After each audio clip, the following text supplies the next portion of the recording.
Welcome back to MSI and our second series of the day, Golden Guardians versus GAM Esports. And guys, I hope a more competitive series than the first one today. LCS making their debut. Even as an LCS fan, I would love to have a 3-game series after a 3-2-0 so far, And Oh, really? Yeah, I'll give the international tournament one. You know, you guys can have a 3-game series. For the LCS, we'll take one. I think at least we can expect some spice coming into this matchup, as the VCS are known as such a feared region, especially before COVID, but they fell off a bit when they came back. I don't know what to expect from them coming in today. Are we going to have a revamped version of GAM? I think it's been a bit rough to be from the VCS just due to the fact that, you know, they weren't an international so long. Just before that stopped, you know, they had this big increase where it's like, oh, now you get 2 teams as well. You're performing so well at the internationals. We're seeing a lot of surprises. And then ever since they started making their mark on the internationals again, we just haven't seen the same thing. But a lot of people are having high hopes with this GAM roster. Yeah, definitely the case. Even last year at MSI, sending the second team because their main team was playing in a different tournament during that time. So, like, it's been a bit of a rough showing for the VCS. But oh, fix it! There you go. But yeah, it's something where I think a lot of people remember the glory days kind of for the VCS during that time and know that they can probably get back there, and this are probably one of the steps to do it. Spicy early game, really bloody early game, spicy picks. GB, I know you've been watching a lot of VCS and GAM, so talk us through what we can expect coming from this team. Okay, so I've gotten some interesting intel by just watching all of those games. The kill map in general for GAM, between 15 and 17 minutes, it's not a lot of kills right now, but you can see it here. Everything is just in the middle of the lane. Yes, when you reach 15 to 17 minutes, you go mid. And this was all the players pretty much every single game. Whatever the time is, whatever the objectives are, go mid. And I requested more clips. They told me we will only give you 4. It doesn't matter what's on your screen right now. You just need to know between 15 and 17 minutes, Vietnam goes mid. Okay? I wanted like 9 clips here, but they were like, you can only get 4. So they'll just go mid. I just want to hammer that point home. Look out for the 15 to the 17 minute mark. Hopefully, Golden Guardians are paying attention to this segment, getting ready for whenever this kind of group up death ball strat starts coming through for the VCS. I mean, the LCS like their mid lane as well sometimes. The NA ram comes through now and then. We'll see how it comes through, but focusing on the Golden Guardians. First appearance at an international tournament for this team, but also the return of 6A and Hui.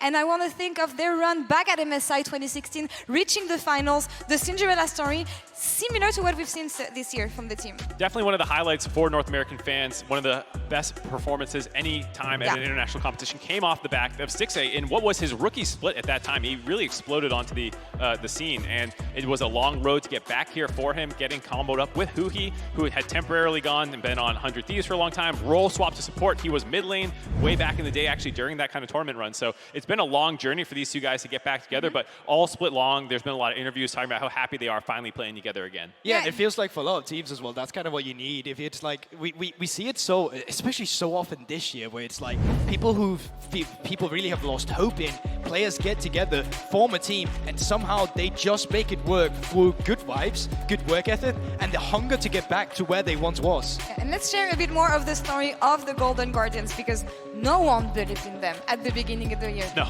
They earned their way to MSI today, and what an amazing Cinderella story, if I may say. For this team. They started 0-4 at the start of split. They didn't have Gory, their kind of like main mid laner that everyone was excited about. And then when he joined, a little bit of a rough week, but then when he finally got acclimated to NA, they ripped off 7 straight wins in a row and started to look a lot better. Him, River, and Hui are kind of the early game engines for this team. Those 3 guys love playing around each other.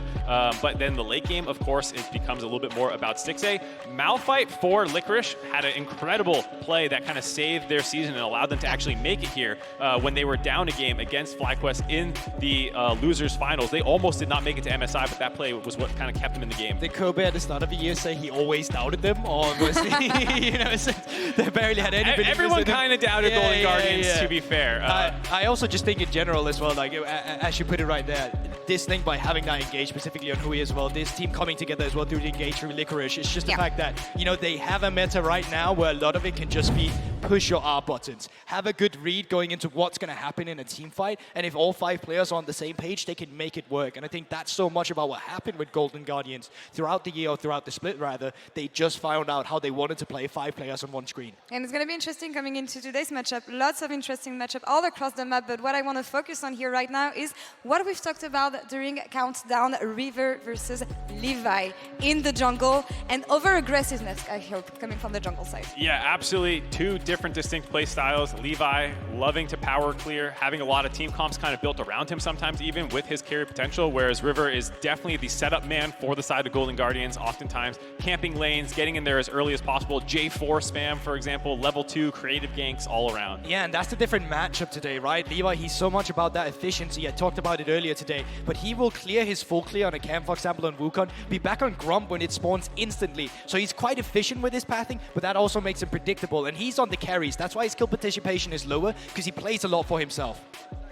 And we'll see what the fans think, actually, of this matchup coming in today with MasterCard fans prediction. Each day you can head over to Twitter at MasterCard Nexus to participate. And here we have 35% of the fans thinking that GAM is going to win versus 64 versus 5%. What do you think about those numbers? Is it expected? What do you guys think? Am I allowed to say? I might be a little biased. No, go on. No, go on. You know what? I'm glad that we're still the majority. How about that? Yeah, okay, fair enough. Should it have been 100%? I think it should have been a little higher for Golden Guardians, but I think a lot of people are doubting. It's not just like the fans saying this. I was looking at a lot of power rankings online. People what do you have to say to them? I don't know if you wanted to show the hat, but you know. Oh, I was like, what are you looking at? Yeah. The best time to show it again. Yeah. I was like, I didn't know if we were bringing this back, but yeah, that is the answer for any NA fans to people who are not believing in them currently. I mean, that's interesting when you think of this matchup. As we said, Golden Guardians didn't have the best run at the beginning of the split. They earned their spot at MSI, and I think it's down to maybe the few individualities of the team shining at different moments, but who would you highlight as the backbone of the team, the main players of the team, the ones you can rely on the most coming from this lineup? Well, I was going to say, I think Huhi is a really important player for the team, both in terms of the flexibility, because they were a very standard team for a lot of the year. FLICKR was just kind of like left on an island weak side. In playoffs, they started introducing a lot of flex picks, and some of those were coming through support, mid lane, top. They would just slam everything everywhere. And Huhi is kind of the guy who both roams in the early game, does a lot of shot calling, and engages in the mid to late game. So he's probably one of the most important members for the team, is kind of like connecting all different parts of the map. Yeah, I think for GAM specifically, they're all about more towards the top side of the map instead. You know, facilitating mid. Kiaya can be on carries too in that top lane. But the weakest point of GAM, and has always been the weakest point with this roster, has been their bot lane.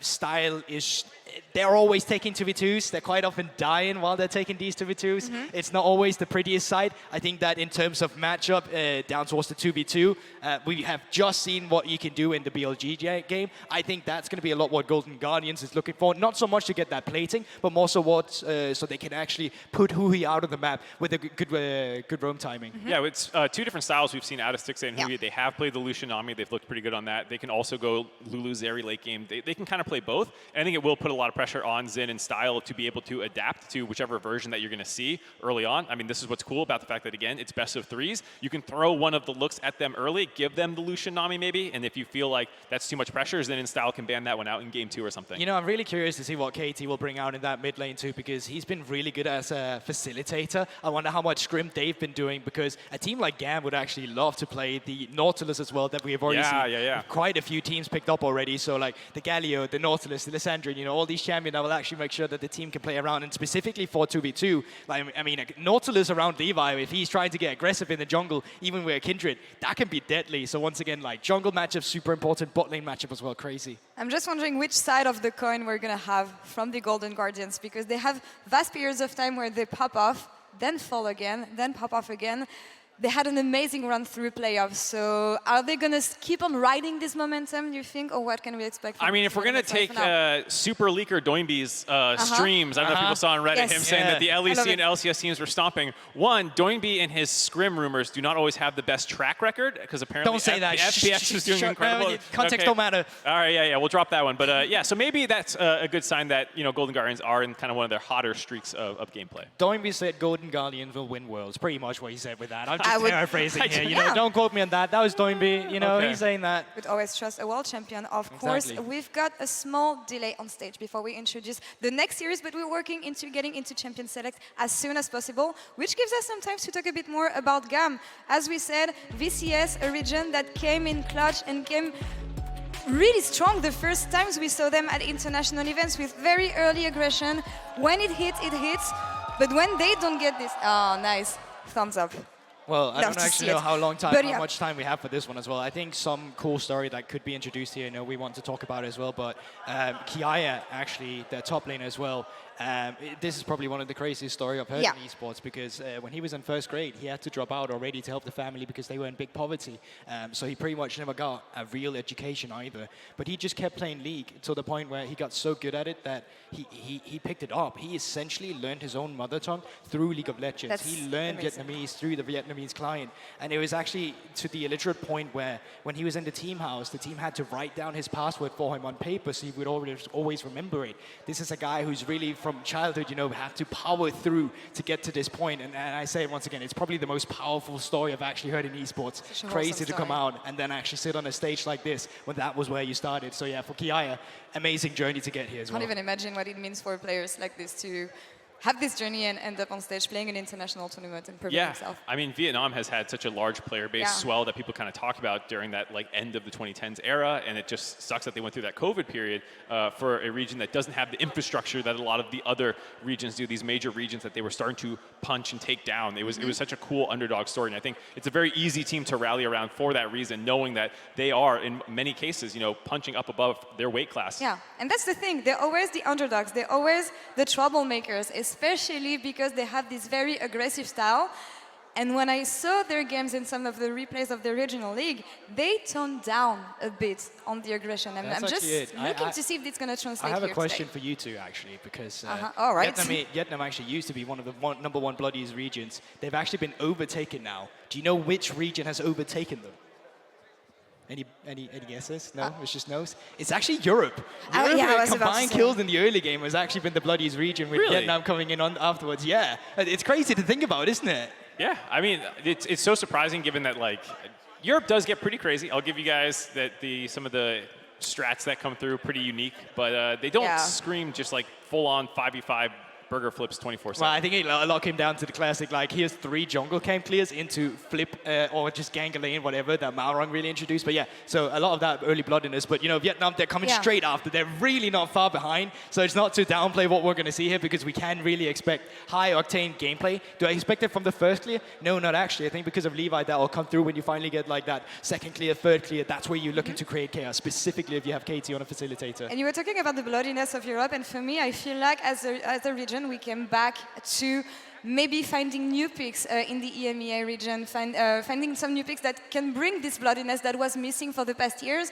And when I look at a region like the VCS, I'm expecting to see spicy picks. Oh yeah, for sure. I've been loving what with you in VCS, because they're actually just the funniest ever. Like, some of the plays you're like, that shouldn't work, and you're right, it doesn't, because they're just flipping it. You know, some of those 15 minutes mark where they come through and they just go in mid. Sometimes GAM will literally do that. They will lose the fight, lose 3 members, go back as soon as the death timers are up again and they're running through. They're just running straight mid, getting the turret because they had a favorable reset timer with home guards. So I don't know, they're crazy. Well, yeah, the draft picks and the play style. I think they're also like, at times in the previous international tournaments, the cheesiest, and I don't say that in a derogatory way, as in like, I love when people have unique strategies. They were one of the best regions at kind of abusing the best of one format back in the day, where like, if I just get this one upset, this is going to be huge. Yeah. It's a different setting here where like people are going to adapt to you, and they'll have a game to go back with coaches and be like, okay, let's immediately address some of the things they did this game. So if they want to keep playing that way, they'll have to have a couple strategies in the tank, or they can just try and play more standard. You know, put them off kilter game 1 and then kind of do something normal game 2. I mean, that's the thing, but I still think it can come in clutch for them, because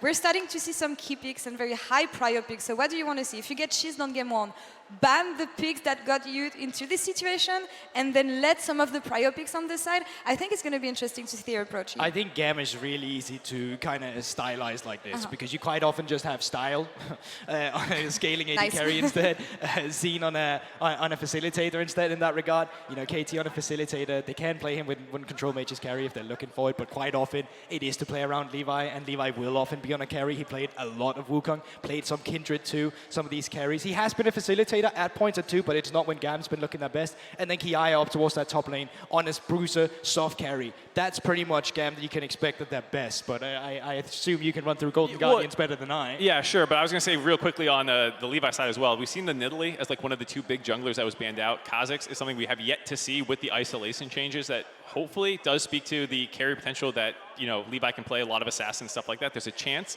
that he could be the one to break that out finally from the tournament. Well, we'll see how it plays out, because that's all for us here. The teams are ready. Let's see what happens when Golden Guardians from the LCS and VCS's GAM clash on the stage here in London.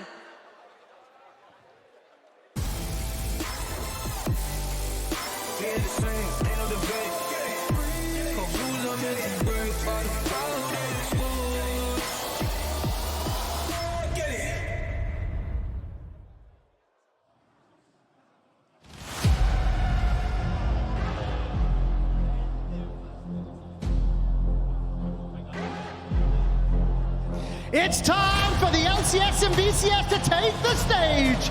Please welcome Golden Guardians and GAM Esports! Fight for your life. Fight for your life. Fight for your life. This is your time. This is your moment. This is your fight. Fight for your life. You better fight. Fight for your life. You better fight. Fight for your life. Yeah. You better fight. Let's go. Right here, right now. Bring it on. Here we go. Fight for your life.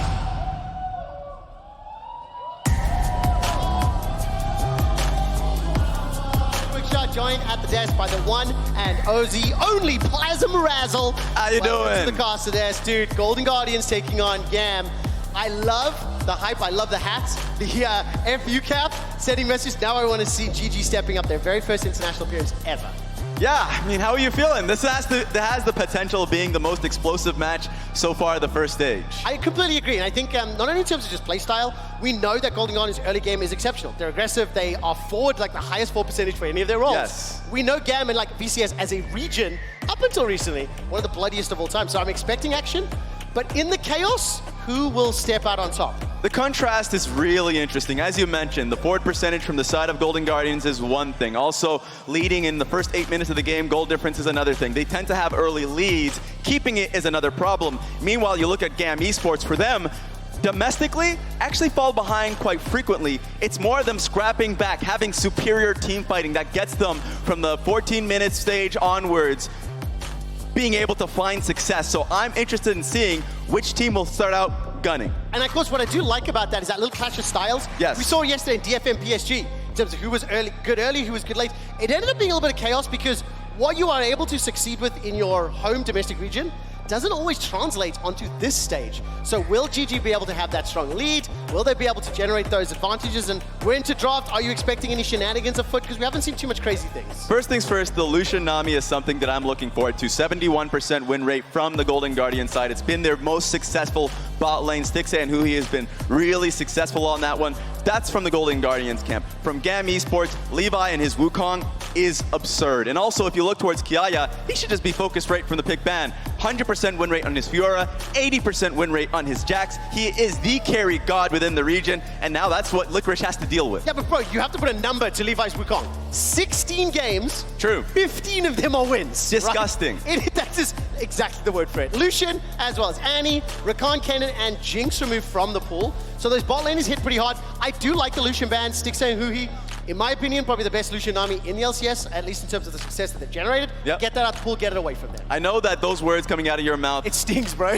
it's tough. It's a skill thing. So when it goes further onto the tournament, if Golden Guardians are able to do well, then you have a question of whether they can kind of push that style up against tougher regions. But this is the toughest step right now in stage 1, and they're going for Zeri first pick. Okay, what do you make of the Zeri? 10 games played for Stixay, only 4 wins, so most played, but not the most successful, at least in the LCS. Yeah, not the most successful strategy. A lot of the times you want to pair it up with a Lulu, an Enchanter, and play front to back. That makes it so he can't rotate around the map as much as he'd want to. He's a person that actually doesn't play alongside Stixay a lot. He has the lowest bot lane proximity because he wants to work with River a lot throughout the game. So this is going to change up their style just a little bit. Okay, change up their style just a little bit. Do you know how many Tristana games Style has played this year? Ooh, 0. Educate me. 0. 0. 0. Not a single one that I can see throughout the entire year. In addition, in the mid lane, Katsi, the reason I want to bring it up, Tristana mid is a thing that Perkz has been playing, did play towards the end of the LEC season, and because the LEC playoffs were right before MSI, maybe there's some cooking going on, so I'm not quite sure what to expect. With GAM, there's always cooking. I remember that top esports game that happened at Worlds last year, in which their draft was just superior. It was unexpected. That is how they end up playing the game. The Nautilus first pick, 100% win rate so far. I mean, the better teams have been playing it in BLG and G2. That is true, so it might be a fake stat, but it has been a great flex. I love the hover. You have to believe it's Nidalee. Listen, Rez, come on. We never talk hovers. I love the hover. If it's a juicy hover, I'm a fan of it. To be fair, though, I think we actually did see Karthus hover yesterday, day before yesterday as well. We did, and remember, this is probably just talking about that one win they had versus Top Esports off of Levi's Karthus game that just devastated them. You know how I'm so in show mode? I shoutcasted a Karthus game in rehearsal. Yeah? That was not a podcast. That's why Karthus is in my head. It ends up swapping away. It's going to be the Gragas locked in right now. And now we're going to phase 2. So I'm not too surprised by how the priority picks are going. I still kind of anticipate Tristan to go bot lane. Yes, Give same. Katsu the option to counterpick that Ahri. Same. Just stylistically for GAM Esports, I expect the Nautilus to go mid. Sure, we've seen mid Nautilus almost exclusively so far in the tournament, but also just Kati's style on this team has been facilitating. Working and playing around Levi, invading in the jungle and helping him get a lead. And so I love the fact that we're going into 4-5 without seeing a necessarily a jungle pick. The Gragas can go top, it can go jungle. I expect it to go top lane, and so it allows Levi the best matchup possible. And of course, of the Gragas games that I have seen from GAM, one of them in the top lane there for Kiaya, 3 of them in the mid lane for Kati. So I haven't seen a Levi Gragas. I also, when I see a player like that, and I've seen the impact he's had in so many games, I don't want him on a Gragas. Yeah. I want him with something a bit more exciting, so you and I can yell about it and get hype. Do you want a spoiler alert? Please do. So, most played champion for Xin has been Nautilus, 12 games, 10 wins. That's just a pick that he's gone for, even during an Enchanter meta that happened during the regular season. He's just someone that wants to start the fight for his team. So I expect that even though it's a flex, and even though when Mickey was on stage talking about, hey, it's likely going mid for his team, for GAM Esports, it's likely the support Nautilus for GAM. Ooh, okay. And then there's the hover. Now, if an 80 does get locked in, that does mean Kati's going to be going towards that Tristana. Yeah. It's one of the options that we have highlighted a little bit. Fiora not removed from the pool. Lulu Alistair taken out there by GAM and confirmed. So a little bit of that cooking mad scientist that we saw from Vitality, it did not work for Vitality. I crucially want to call that out. There was one game of Umayan, and the rest of them he kind of sucks. And it's a little tough. When you're going Trist mid, you might get priority in your lane and be able to help out Levi. But if you're in a situation where you're not respecting a gank and River is looking towards you, that's just an easy pick with Charm, a stun there from Viego. There's a lot to worry about, but that's the set pick for Huhi. That makes it spicy. That's a pick that I remember quite well for him when he was in Academy, when he was on stage in the LCS. That's his favorite pick. Bro, how many games? When was the last time he played? I'm gonna have to check. It's been a while. The last time that he played that set, and with that Poppy locked in, it's one of those picks that we saw. It was Broken Blade yesterday, having a great performance on. To be fair, the game was won regardless of his Poppy. I think he got 1 keeper's verdict in like 20 minutes. But it will be the Gwen. Okay, so now Raz. Slightly different looks. I am shocked by the double AD. I was not expecting Tristana mid from GAM. When you zoom out, how do these two team compositions actually want to win the game? For GAM Esports, it's kiting back. They can take a flank position with Kiaya on his Gwen. I expect him to want to play on side lanes a little bit more, so he's not going to be the first one to enter the fight. It's going to be most of the time FLICKR trying to hover and play 5v5s with his squad. But if GAM takes that fight, it's going to be Kati and Style peeling back, Levi helping him with the slows on Gragas and Cask as well. So I expect them to play fights a little more slowly, actually. I say that, but if they see an angle, if Huhi is way too far forward, same with River, then you can just push the button, Cask him forward, same with Xin on his Nautilus. So it's on them. They have a lot of, I guess, proactivity in how they want to take fights. I have a little bit of nerves here for GAM because when I see this composition of Poppy, Ari, Viego, Yeah. Zeri, they are just going all in. And in the event that a team fight is a little bit messy or a little bit awry, Keeper's verdict is just going to get rid of any of those disengage shields. So I think for Levi, his Gragas barrels could be huge in trying to create space and trying to interrupt like that death ball that GG have put together. That is very true. Actually, remembering how just yesterday Yubao's Ari played, you know, you just need one kill for a reset. So if you're just getting one kill for a reset on Ari, if Zeri's able to just shoot for free, able to get that mobility, then yeah, looks great for Golden Guardians. And think about that, River as well as Gory gonna have the Viego and the Ari with those chaining those kills together. So if the momentum is there, it could end up benefiting Golden Guardians for their debut at an international tournament. Let's take a look at the early shenanigans. Defensive start. And I'll just remind everyone once again that at least in terms of LCS performance in that run that brought Golden Guardians here, highest goal difference in 8 minutes, the top 3 forward percentage across all of their roles in terms of how far they push those lanes. And I think with these compositions, they should be able to do something similar. That's fair. And I look at the opposite side with GAM Esports, and this is going to be a big challenge for Licorice. Kiaya has just been such a strong performer, not just domestically, internationally as a carry. Oftentimes, Levi will support him as well if he gets that goal lead. So I want to see how much of an advantage Kiaya can get in the first 8 minutes. All right, Kiaya in the first 8 minutes then, as well as what will Stixay do back on the international stage here. He's got that Zeri, not a champion he's found a huge amount of success with. And you can see all the keystones on your screen. In terms of these bottom lanes, it's been a while since I've seen a Zeri set. I mean, like a while. Yeah. I don't really know how it's going to interact because both Set and Nautilus, they kind of want to bump into one another. They're quite happy to go aggro once they get their full skills. Yeah, I mean, he's going to have Hex Flash. In level 1, you're going to expect Huhi to want to try and get a Flash E on Zen, get a good chunk on him. That's my expectation. Zen is playing pretty respectfully in the bush that's not warded, so that opportunity is not going to be able to show itself, and it's going to be a fight for level 2. Oh, stepping forward just a little bit. Zen's waiting in the bush there. He just doesn't want to show himself. It's a big risk. It's also the threat, right? Yeah. If you get caught into that Nautilus auto and then held in place by the dredge line, well, that's going on. Level 1 trading in the top lane here. This Kiaya stepping forward on that Gwen. Does have the Ghost and the Teleport. And look, level 2 is just about to ding up here. And a small thing, you know, as we're waiting for this to actually come out, is both Levi and River playing opposite sides of the map. River domestically doesn't have that much proximity towards the enemy jungle, doesn't want to interact with them, wants to be actually looking for lanes. So this is the lane he's chosen, it seems. The wave's too far, and Huhi didn't land the punch, wasn't able to pull him backwards. So unfortunately, potential not there. Kati has got the flash, no W yet, by the way, so with a charm on that Blade connects. Maybe there was some options, but look, these are like opportunistic placements, and the members of GAM haven't been able to be punished just yet. Yeah, but if you check out the minimap, something big has happened. So Levi and River have actually tried to just split the side of the map. A lot of pressure now on Licorice as he's been trading up against Kiaya. That can just straight up turn into a dive that Levi can go for. In fact, that should be the play. Okay, all right, so now let's see whether or not he can make that work. Licorice being bullied with those snips, pushed all the way underneath tower. Love the picture-in-picture from our observers, just showing River stealing away that Gromp. I would like to see the minimap in a second. Just keep an eye on where Levi is. Whenever you get those zoom-in res, I start wondering, here's Levi exactly as predicted. Body slam flash is available if needed. Starts to channel, connects, beautifully done.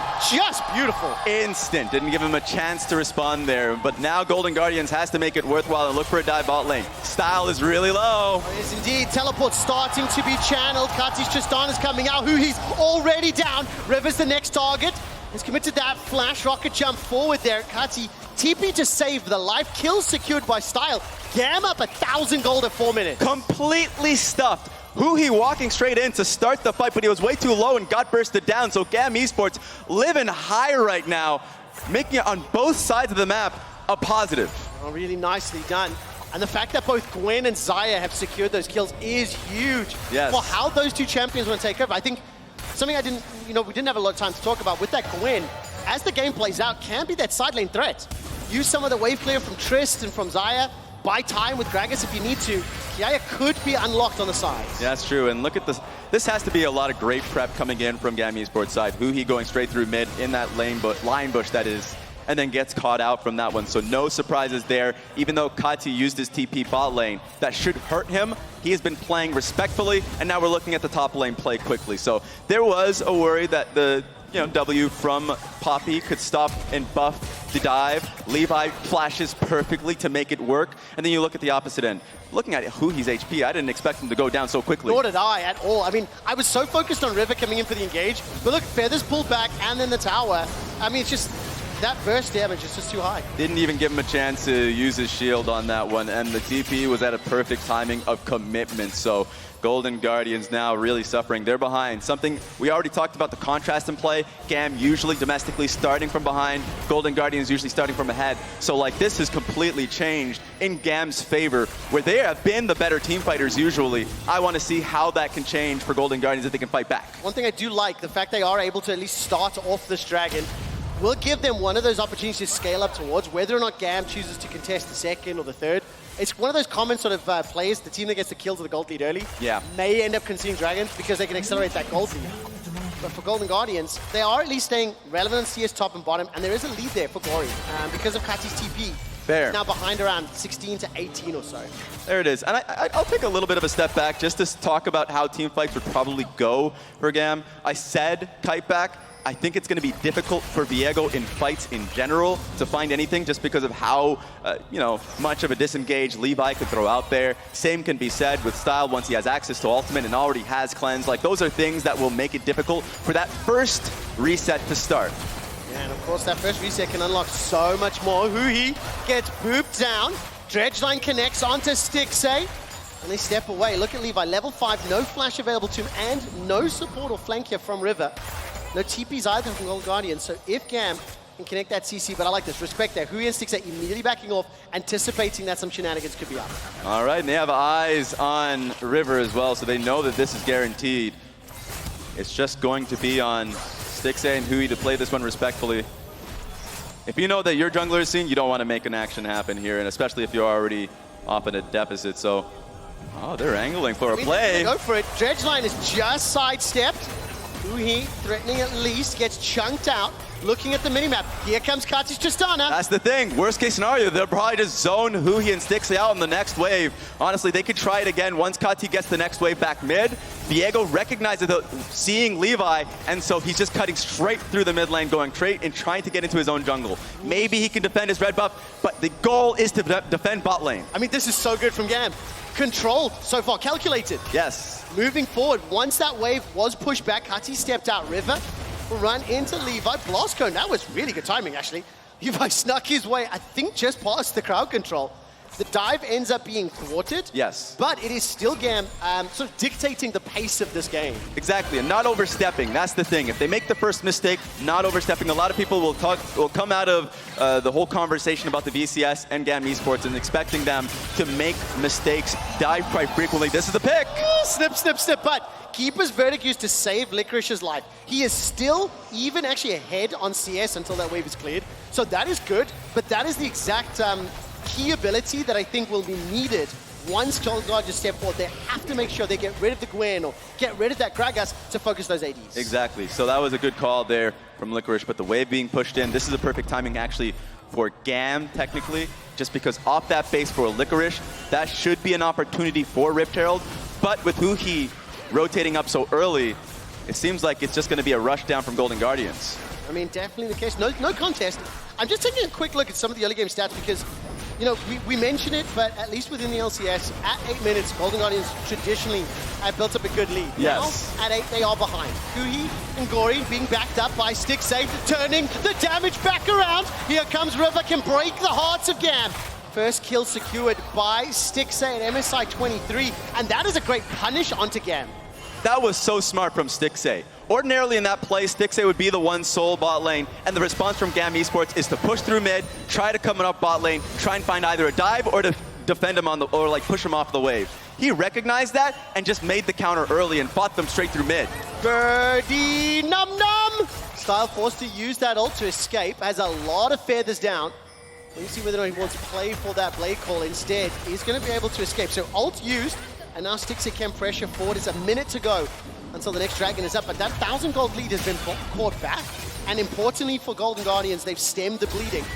FLICKR still playing defensive, but he's doing exactly what you need to do in lane phase against a Gwen. Exactly, and it's also just been overall the reason for Golden Guardians chipping at the lead of GAM has just been smarter map play.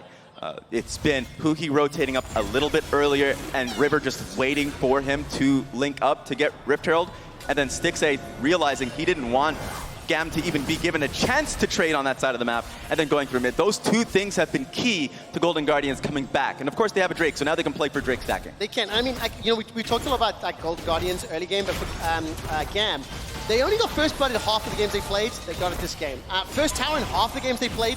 We need to see who's going to take that first tower, but with the Tristana, potentially, if she's able to use that teleport, could unlock a tower very quickly.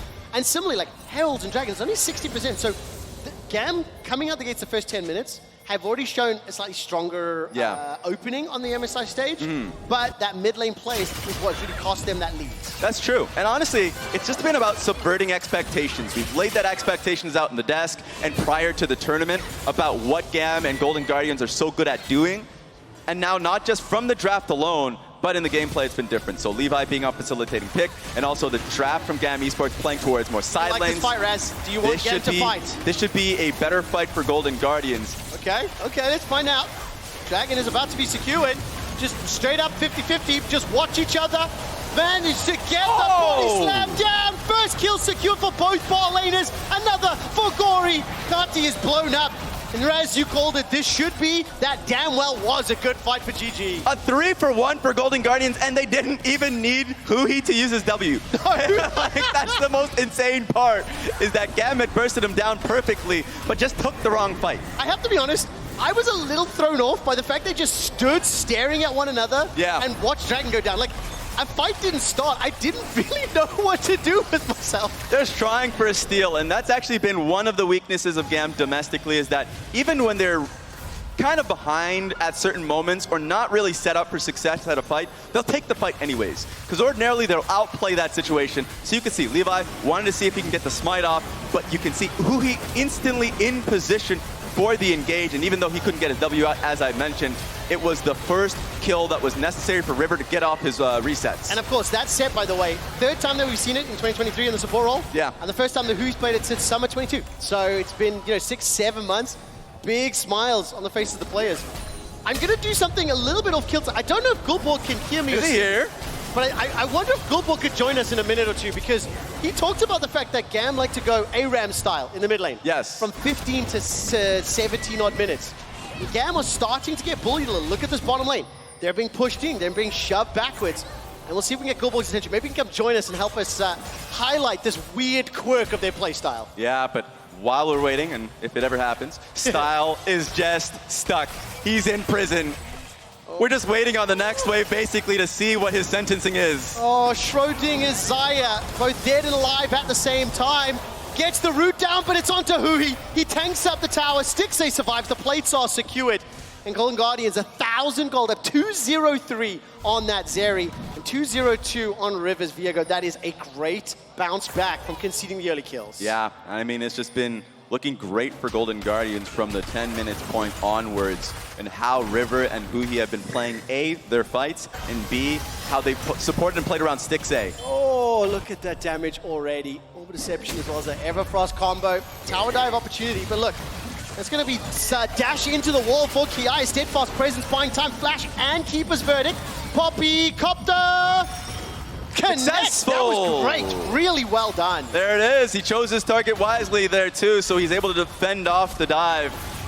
Golden Guardians looking great, and River is just looking to threaten mid lane on Kati. Maybe he can deny the next set of wave, but the fact that he's able to get a plate solely on Gory is just looking brutal. Let's take a look what happens now. I mean, look, this is, I think, what we were kind of anticipating from the Golden Guardians early game. Yeah. But despite that small hiccup, they've bounced back fantastically. 2 dragons, 5 kills, a number of plates, the potential of a first tower as well. Look at that, 6 tower plates to 3. It's been really smart, and a lot of it's just been domestically, and now we're seeing it a little bit on this stage. The trio of River, Gory, and Huhi setting up fights quite nicely. Gory, now that he's in this position with Ahri, can be quite liberal in how he wants to play fights. Maybe he can play on side lanes and try to threaten turrets, or he can play on flank a little bit more and just push Style off and make him a little bit more uncomfortable with the range disadvantage. So, few things to look out for. Well, 3 things to look out for. It's nearly 15 minutes. The game hasn't gone exactly as we're expecting. I can see Gulborg has come to join us. Hey, for an explanation. Listen, okay, so it's almost 15 minutes into the game. I know it's not looking good for GAM right here. I'm looking at all 5 Power Rangers going mid in a bit, but for now, we might see some other action. Why do you think they do it? Because right now, GAM, they've obviously... It's in their instinct. It is their blood, okay? The mid lane calls for them! That's it. 1, 2, 3 members. 15 minutes! Is on the way.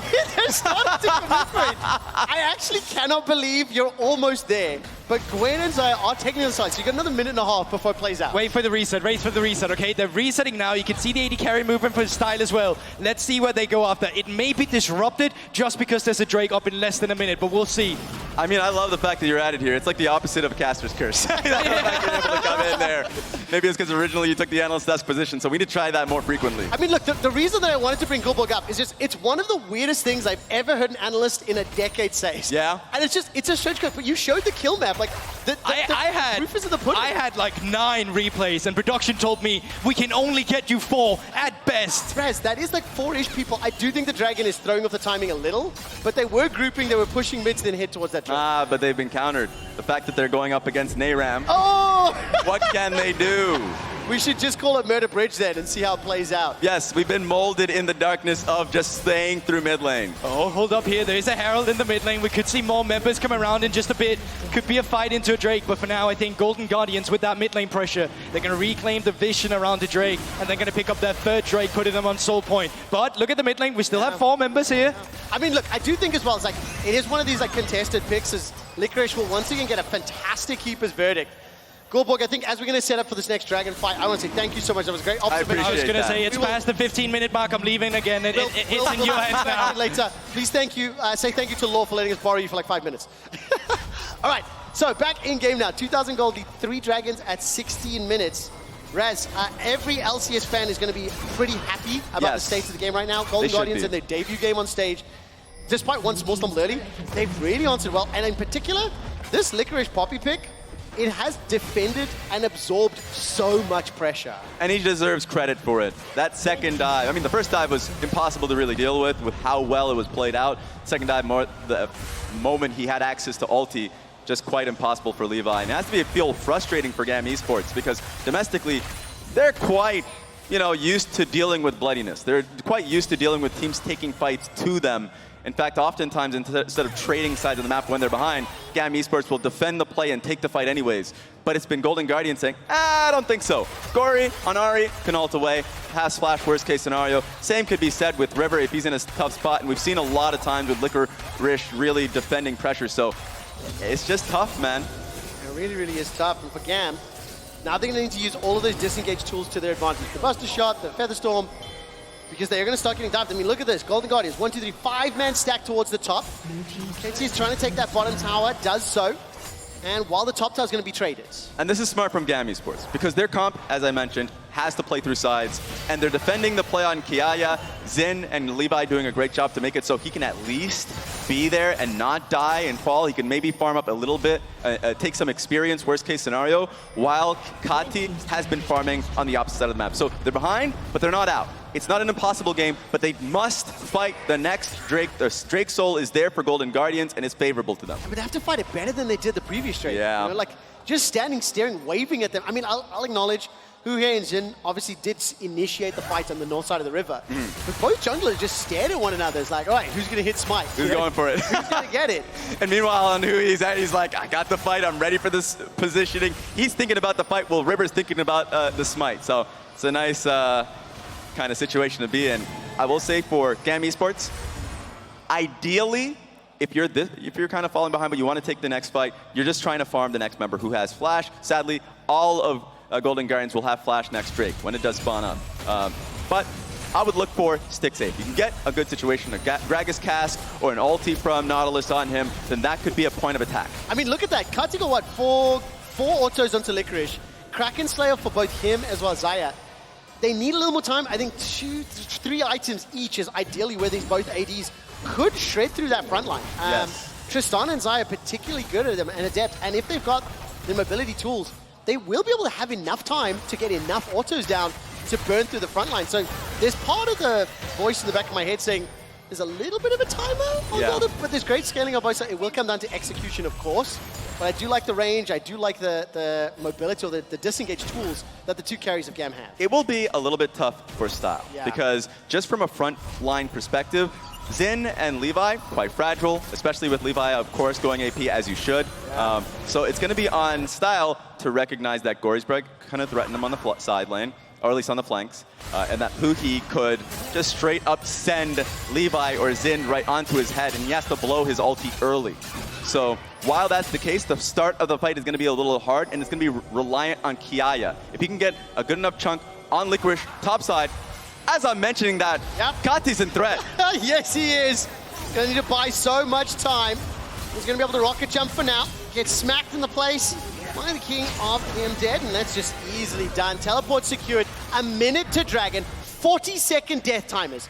The rest of the members of GAM grouping up towards the top lane. Frankly, that was just an easy punish from Golden Guardians, taking advantage of Kati's positioning. And it's just such a smart ward to have on the side lane, recognizing that Kati's been doing that for the past 5 minutes. Yes. And so it's like, great, wait for him to push, set up around him with the vision that we have, TP right on top of his head. Very nicely done. Manages to push their ward line forward. So for the next Dragon for the Soul, and we're playing for an Infernal Soul as well, which is going to be great for, well, both sides, obviously. But a 22-minute Soul and a 2,000 gold lead. Golden Guardians are in absolute position to take over game one. They're interrupting the backs as well, delaying this. So Teleport not coming forward. There's that 5-man stack in the middle lane, grouping up. Where's 10 GB seconds when you to need Dragon. him? Hey, listen, GB was right. That previous Dragon timing just messed it up. Golden Guardians got those timers on the Dragons ticking quicker than they do in the BCS. As the fight is starting out, initiation, Showstopper goes forward, so much burst onto Levi, and it's Golden Guardians pushing forward. Keeper's verdict sends Kiaya flying. Dash forward for Gory, the Orb Reception is out. That's a double for Zeri. 3 members of GAM are down, and Golden Guardians lose 1, game 3, and look for Soul. Man, the martyr Huhi, willing to take the bullet for the team to get the great fight that he had there. And so that's going to be a guaranteed Soul for Golden Guardians because they were willing to take that first punch. Who is he? Call him the GOAT. There we go. Really nicely done there. Huhi initiates that fight so well. And GAM, like you said, so difficult to execute. That composition, they were just caught a little bit unawares. Both ADs forced to retreat, so they didn't get time to get those autos out. And I was trying to figure out how the fight was going to start. The whiff from Gory's E, but the Huhi W, yes, blows Styles' ulti early, and so it makes it so much easier for Gory and Stixay to take a front-to-back fight, knowing that they can just jump straight on top of Styles' head. So great job there. It would have been a little bit harder if Kiayo has been in the fight, but honestly, LFLICKR has been on point. And also, if memory serves, did Cuddy just bust a shot in that bottom lane since we got TP'd on? Ooh, don't remember. I didn't actually catch it in that previous fight, but it looked like it was not available on the Observer client. So that's the Soul now secured, and Golden Guardians have systematically taken down GAM Esports. They're setting up for the Baron. The lead feels so much bigger than the gold shows on screen. It really does. And it feels like it's gone a lot to the prep. I've talked about the prep early for GAM Esports and how they got their first advantage in the first 4 minutes of the game. But Golden Guardians prep has been great here. It reminds me, 2014, 2013, when we saw a lot of kind of side lane meta. We saw great wards on side lanes. I thought GAM Esports in this game did a great job putting a control ward in that dot bush really close to their second tier turret to just stop those wards from happening. Golden Guardian said, actually, it's going to be right out of range. Let's see if a 50-50 comes up here. I don't think it will. Once again, another fantastic use of that pop. The ultimate Baron is secured. The Showstopper is dropped. The Haymaker is popped. Bang! With a heroic charge, a flash, a dash, and a smash. Golden Guardians ace GAM, get Baron, and are now setting their sights at the Nexus. Way too clean for Golden Guardians. It's just a big surprise. Coming into this tournament, I was like, oh, this is as tough as you can get of a bracket going up against GAM Esports, and then if they were to take them down, you still have to go up against BLG. I'm not even thinking about that because GAM is a team you have to respect. They respected him to the nth degree today. I mean, it's one of the games I kind of expected there to be more skirmishes and more fighting across the board, but what we saw was GAM taking an early punch and landing it. Yep. And then Golden Guardians just having play after play after play, systematically picking apart GAM, playing and prioritizing the right lanes. And I just think taking advantage of whenever GAM showed or made a play on one side of the map, GG pushed something else. Yes, it's been relentless as well. Just taking a look at this replay, my two highlights here is the FLICKR ulti to completely bop Gragas out of the fight and not make it a 50-50. And then you look at Huhi to be the one that starts the fight yet again. Those two things make it completely easy for Golden Guardians to secure the Baron and secure the fight. Really well played. And it's one of those fights where you can see it play out. You just know it's going to be a slaughter. And it is so good to see the reactions. Golden Guardians opening up their MSI campaign with a dominant game one. 7,000 gold up. That's a 4,600 gold Baron power play, which is fantastic. It's disgusting. Honestly, I liked what GAM Esports did when they were behind. They tried to play through sides. They tried to play away from Golden Guardians' game plan, but they were just denied. That's one thing. Same goes for what they tried to look for a dive bot lane. They were denied. And I wonder if they're going to get denied once more. Gonna have to see if this dive ends up happening. Excuse you, Levi. I heard that one under the tower. I mean, look, the Tristana mid did not have, I think, the influence or the impact that GAM were hoping for. Yeah. I think the bottom lane and River, the way he moved around the pressure and responded to where Levi was ganking was great. So I do want to see what GAM do in this next game, because right now, he's looking very unlikely they can defend. I mean, Kiaya is in the top lane. Teleport not available. One inhibitor is down. Two inhibitors are down. The LCS second seed is now looking at the Nexus turret. Rocket jump to safety. Charm will not connect. FLICKR is chasing Kiaya, taking that blast gun over the wall. Baron empowered minions still hammering away, starting to clear out the cannons from GAM. Nexus is now the focus, and Gory flashes away from that dredge line. He's going to escape for now, but Golden Guardians take nearly everything in the base, force Kiaya back. Well, they'll wait for those supers to move into the base, and then they can look. A minute and a half for Elder if you want to play it safe, and with that Elder, that's potentially an avenue if they don't just want to push in with the supers. Exactly, and if I look at GAM's perspective here, yes, it's tough, but you have to plan ahead. Baron coming in 2 minutes time, maybe you can get a nice 50-50, but that means you have to push into your red side jungle and start chipping at those wards that exist. Right now, I think they've done a decent job. The only ward that's available is that one in tri-bush there that River is right next to. So it is possible, but they have to recognize if River starts to retake that jungle, they have to fight back. I mean, they do. And for GAM, this is one of the games where they had a deficit of 14 and were unable to bring it back. Yeah. If memory serves, with a goal deficit of 14 minutes, GAM Esports are still 18-8 in the VCS, if I recall correctly. But it's a phenomenal comeback rate. Yeah. I don't think this composition was going to have the tools maybe to lean into that, in my opinion. Yes. They fell behind. They weren't able to deal with Pop. He's there running at them. Oh, and Seth, of course. Yes. So unfortunately for them compositionally, it was just going to be so difficult to walk that tightrope. And that's why they find themselves down nearly 10,000 with their entire base in tatters. And that's going to be some of the criticism you'll probably hear from some of the regional representatives, that this isn't the style of GAM Esports. This is not them playing towards Levi. This is not them playing towards a team fight composition. So, want to see if there's anything happening here. Just checking out the fog. We'll find out. Charm goes wide. Ultra Shock Laser. Showstopper, and look at that AoE. 1, 2, 3 already secured. A double for Gory. This is bloody for Golden Guardians. They ace GAM once more and turn their sights to the Nexus. 19 kills, 28 minutes.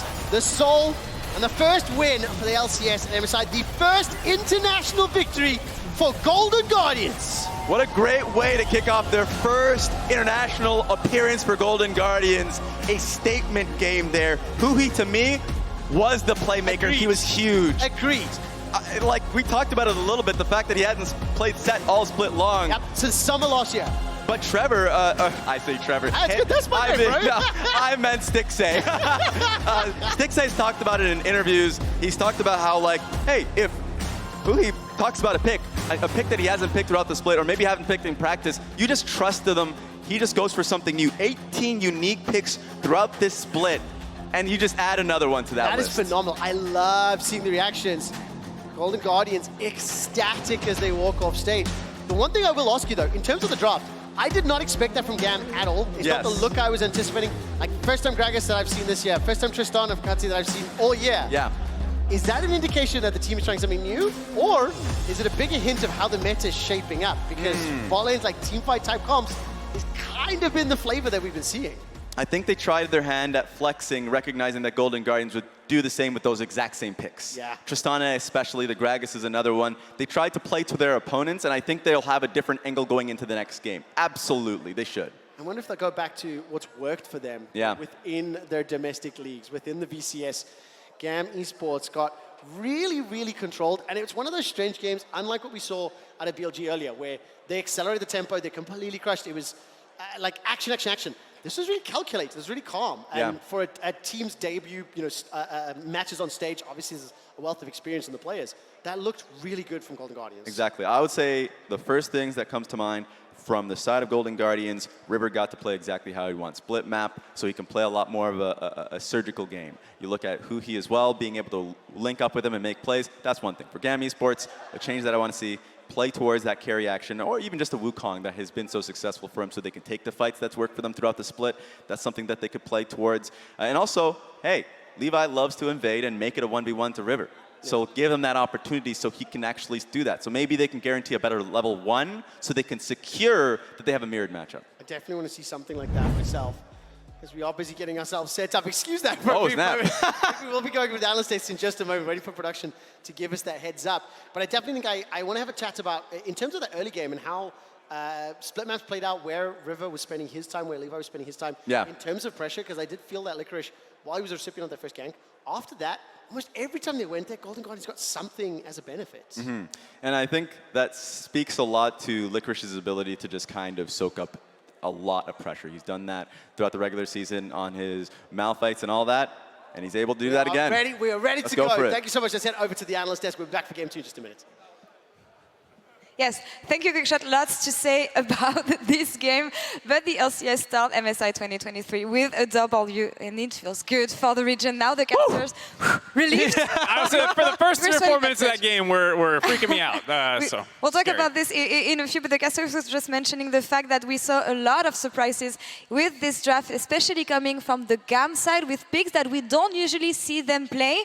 And they left things up in the air with the Nautilus Tristana to open the draft. You didn't know really where these picks would go. Yeah, just for the record, this is not with pick order. I know you see 1, 2, 3, 4, 5, but this is the 4 comms against each other here. I think it was really interesting because we see the set going into the Nautilus. This is a champions that we've seen before work into it. The idea is quite simple. You get hooked, you soak up all the pressure, and you throw a haymaker back in his face. But we still see some of the more poppy, but I thought in general for Golden Guardians, this was a really interesting composition, wasn't it? Yeah, it was a lot of champions that we haven't quite seen people on before, even though it matches their playstyle. I mean, like, Huhi is an incredible set. He's played it plenty of times in the past, but not this year. FLICKR can play tanks, but I don't think we've seen the Poppy this year either. So it was a lot of first timing for them, which made me a little bit nervous. But to the GAM point, it did feel like they got a little lost in the sauce with all the flexes, that they didn't end up with the picks that they necessarily want, where like Levi is not in a carry position. Yeah, I think that was what I was having the biggest question marks for as well, because we don't see the facilitating in the mid lane either. We see that Levi was on the facilitator. We actually saw him skipping camps to go into the enemy jungle, move up towards the top side for ganks as well, which is something that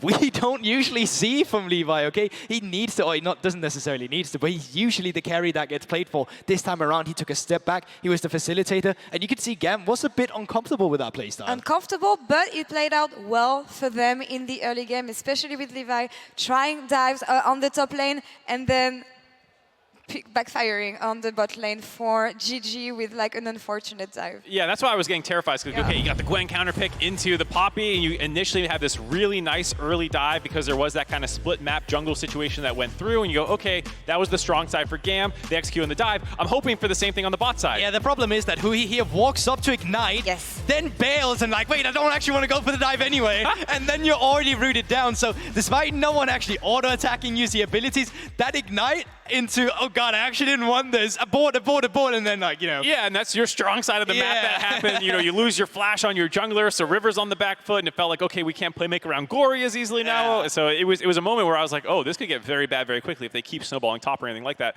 Fortunately, not the case. Yeah, and they came back right after, and as we said, they were focusing a lot on objectives, and this is when Golden Guardians came back in our Cisco. Every second counts, move for the game, and again, Huhi saving the day here. Yeah, after a bit of a bad start, you could say, to the game, Hui seemed to learn set as the game went on, started finding monster engages here at this Dragon fight, basically dodging out on that Gragas ultimate while comboing in. Yeah, and talk about extra emphasis on every second counts, because that ultimate into the Nautilus was absolutely perfect to stop the knockup to come through, really set up the entire team. You can talk about it's a bit of a misuse of an ultimate, but going into this fight as well, absolutely huge from Golden Guardians. Yeah, show some of the stuff that they do well, which is some of the fundamentals. Licorice marking the jungler, knocking him out. Huki camping the teleport, so as soon as that was finished by Kiaya, he can actually just ult him right into the middle of the pit. Huge haymaker follow-up this time around in setting up Golden Guardians. We've talked about Hui before the match, how he was reliable in this Golden Guardian. That's also the classic Hui. After one team fight, if he doesn't Yeah. lean back and clap, you know something's wrong.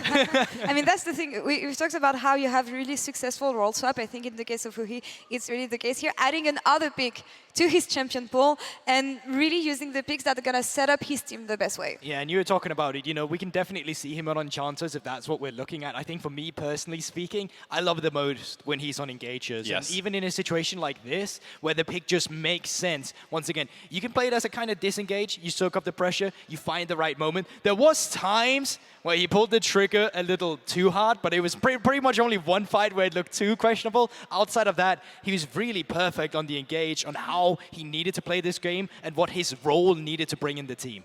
Now, thinking about the next game, GAM chose blue side going into this second match, and I'm looking to see what kind of adaptation and maybe going back to some of the old picks, some of the ones that brought them success, to maybe come back in this best of 3. Yeah, because despite that early game advantage that you see here, it did quickly slip out of their control, and pretty smooth sailing for Golden Guardians after that initial fumble. So to that point, looking at game 2, I would love to see, like we were saying, some more carry potential for Levi, as well as a little bit more scrapping potential early on. I think Gory getting Ahri, what seems to be one of the highest priority champions in the current meta, to one of the power points for Golden Guardians in the early game feels like a bit of a mistake. Yeah, I think as well, just from GAM, you need something where you can actually 2v2 in the mid lane, get the pressure from the mid lane, and then actually use it on objectives instead, because I think that was the big point where they actually fell behind. Golden Guardians, despite fumbling the dive, they still came out with a better reset timer where they got the first Drake, continuously then was able to stack it, while on the side of GAM, they weren't really doing much, and especially not with their leads. Even Kiai up towards the top side struggled to translate his lead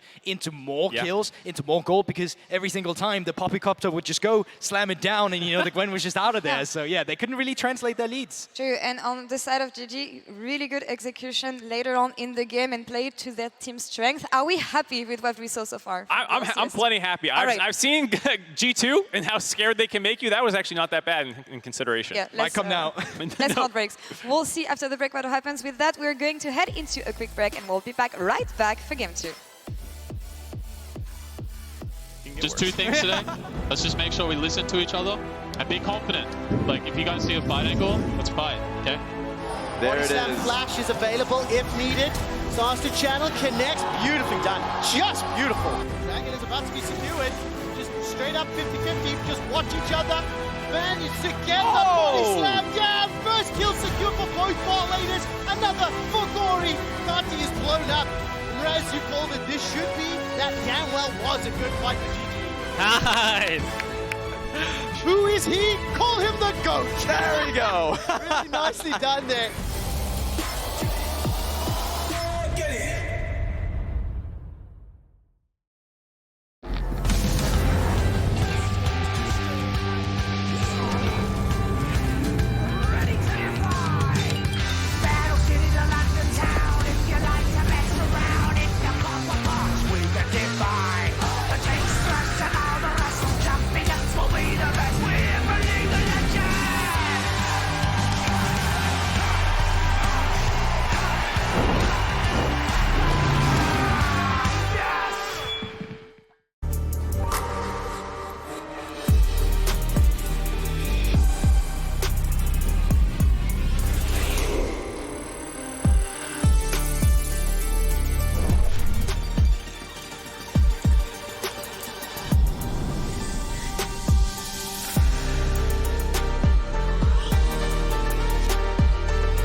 New and existing customers can choose the phone they want, like the incredible iPhone 14 on us. Not to brag, but I'm on Verizon now. And I got to choose the phone I wanted for free. Not that you're bragging. Choose the phone you want on us. Verizon.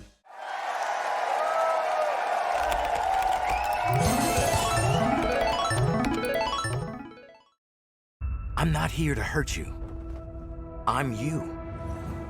From the future. I don't know what happens in the future, but it's not up to you to fix the world all by yourself.